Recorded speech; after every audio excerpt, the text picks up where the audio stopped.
Mon frère a dépensé tout son héritage il y a des années, alors maintenant il veut la moitié du mien sous menace de me poursuivre en justice, disant que les frais illégaux me ruineront. Quand mon frère avait 16 ans et moi 4, ma grand-mère avait mis de côté un portefeuille d'actions pour nous.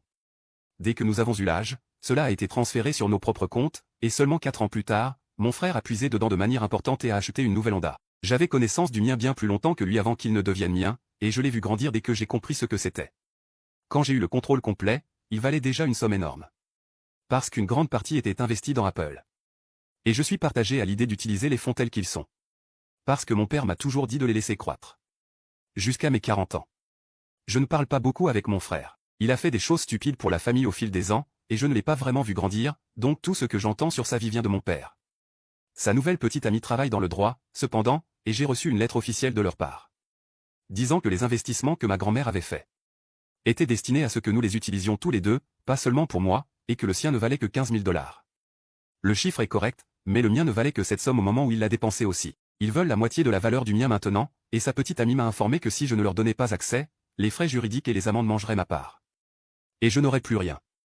Les dividendes seuls soutiennent une grande partie de ma vie, et ils m'ont sauvé plusieurs fois. Si la moitié disparaissait, cela me ferait reculer de plusieurs années. Je sais que cela semble égoïste, mais je suis vraiment habitué à avoir ce revenu supplémentaire pour me soutenir. Quand j'ai voulu déménager, j'ai vécu dans 4 États par choix, et je veux déménager et en prendre plus avant de m'installer, si jamais je le fais. Quelle est la probabilité qu'il gagne et me laisse sans rien? Autant que je sache, il n'y a pas de papier ou de testament, juste la parole de ma grand-mère. Elle a créé les comptes de mon frère quand il a eu 19 ans, mais elle les a donnés à mon père en même temps que mon frère a eu les siens. Et mon père a tout transféré à moi il y a 6 ans. Pour ma part.